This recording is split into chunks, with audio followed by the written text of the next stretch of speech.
was under threat. A few weeks after the Crown Prince had returned to school in England, the people of Nepal took to the streets to demand an end to absolute monarchy and the introduction of multi-party democracy. Fearing revolution, King Birendra caved in to their demands. He agreed that his feudal role was at an end and telephoned his son with the news. I was told his father called him and talked to him on the phone, and he had a real bad temper tantrum after that, and he even broke a hotel door. He was very angry about the way his father handled the situation. He felt he didn't have to give up being an absolute monarch.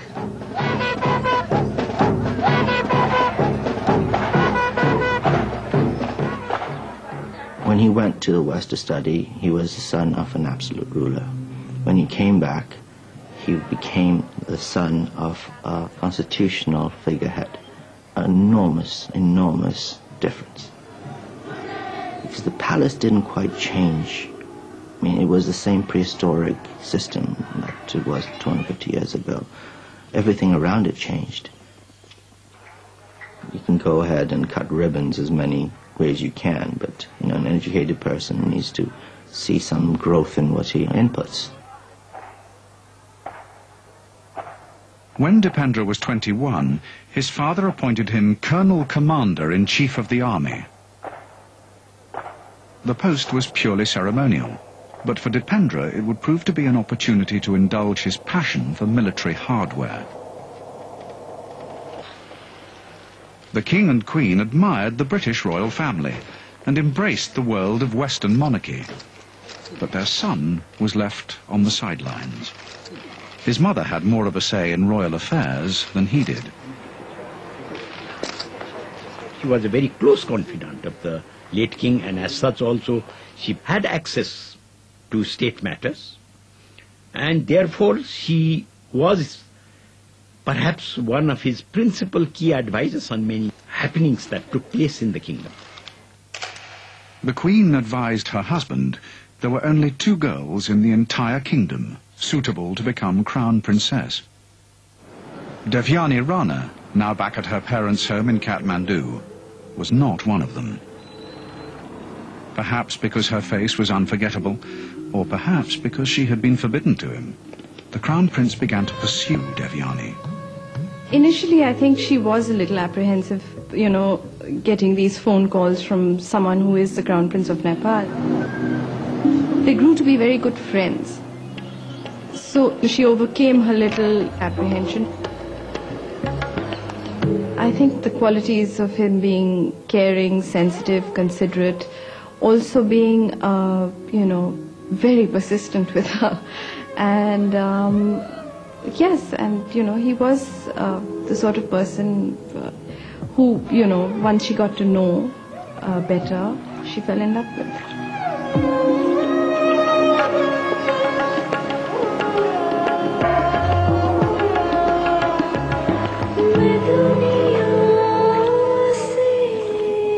He knew where his duty was. He knew what was right, what he could do and what he couldn't do. And at the same time, I think he got himself involved with his love affair also. As the relationship progressed, I think the line was crossed. And then after that, it went a little out of control. And she found herself getting involved deeper and deeper and deeper.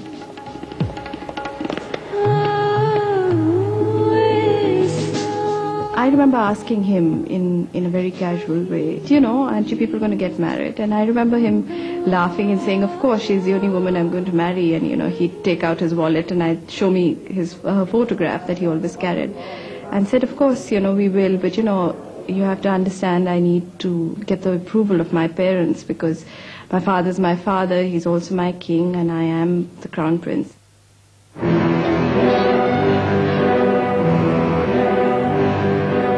Devyani's mother came from the royal family of the Indian state of Gwalior.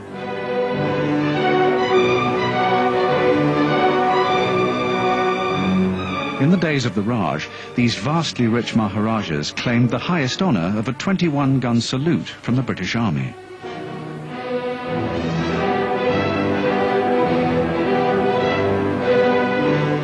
Their power and influence, displayed here at a family wedding, remains strong to this day. But all this was not enough for the royal house of Nepal. Queen Aishwarya felt that the royalty of Gwalior state was of a slightly lower caste than the average Indian royalty, and hence beneath the Nepali royalty. So marrying to them, howsoever large their power and their reach and their popularity, would nevertheless be seen on a status scale to be lower than the Nepali royalty. On the other hand, all of that might have been a front to get her son to marry whom she wanted.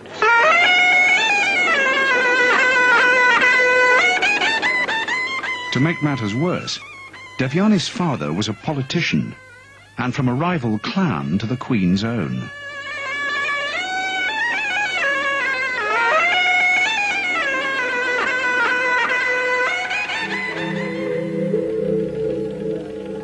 But many felt the real reason for the Queen's dislike of Devyani was personal.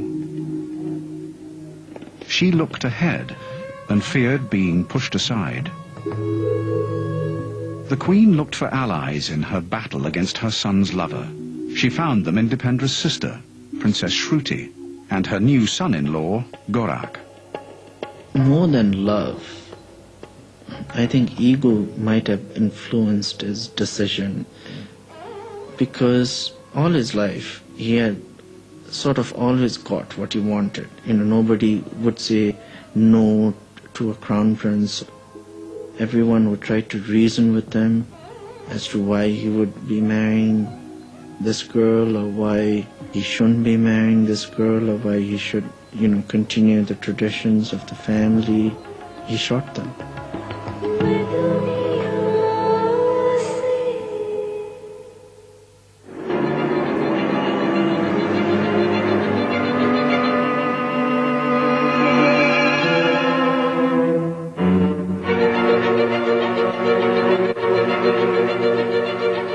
The look on his face was very scary. I still remember it, and still it gives me the creeps when I remember his face.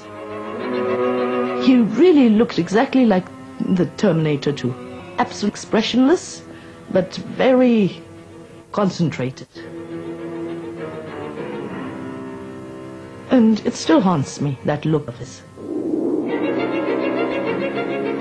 As the king lay bleeding, Dipendra's uncle challenged his gun-toting nephew. He shot point blank. He literally flew and landed a couple of feet back.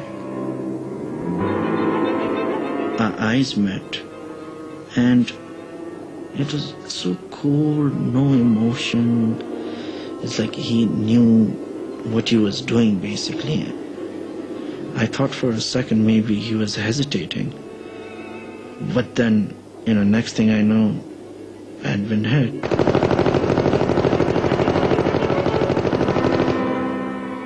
Princess Shruti ran to her injured husband. She came close and she saw her husband had been shot also, and she said, "You too?" And then she just sat there and put her husband's head on her lap. And I just grabbed her hand and I pulled her towards me, and I told her, even I have been shot. If you can run away, it looks like, he's going to finish everyone in the room.